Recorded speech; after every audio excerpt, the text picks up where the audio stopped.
नमस्कार दोस्तों, दीपिका ऑफिशियल पे आप सभी का स्वागत है। आशा करती हूँ आप सब लोग ठीक होंगे। तो आज हम आप सबके बीच लेकर आए हैं प्यारा सा देवी पचरा गीत। आप सब सुनिएगा और कमेंट में ज़रूर बताना ये पचरा गीत आप सबको कैसा लगा। तो देर न करते हुए चलिए सुनाते हैं देवी पचरा गीत। पूर्व के देशवा से आवई एक धोबिनिया हो कि धोवई लागिना, हो कि धोवई लागिना। देवी मैया के चुनरिया हो कि धोवई लागिना। देवी मैया के चुनरिया हो कि धोवई लागिना। पूरब के देशवा से आवई एक धोबिनिया हो कि धोवई लागिना, हो कि धोवई लागिना। देवी मैया के चुनरिया हो कि धोवई लागिना। देवी मैया के चुनरिया हो कि धोवई लागिना।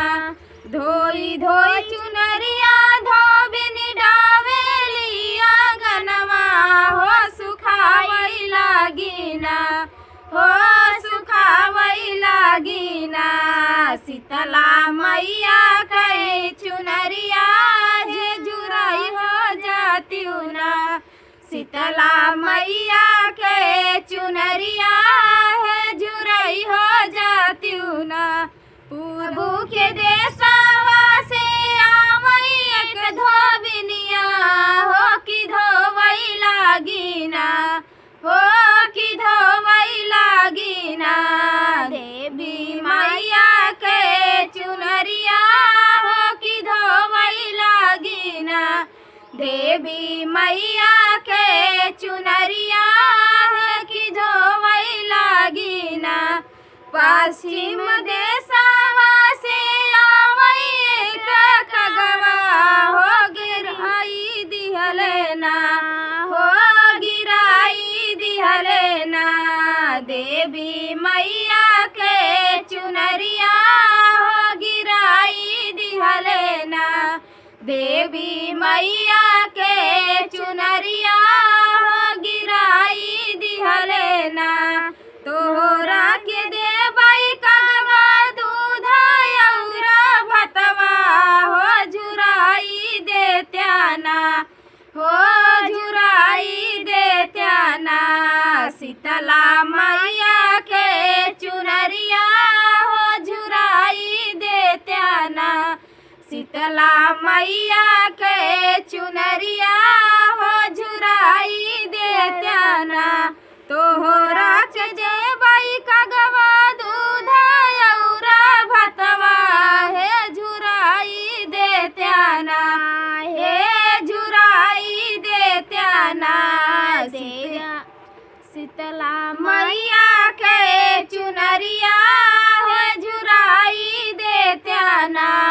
देवी मैया के चुनरिया है झुराई देत्याना।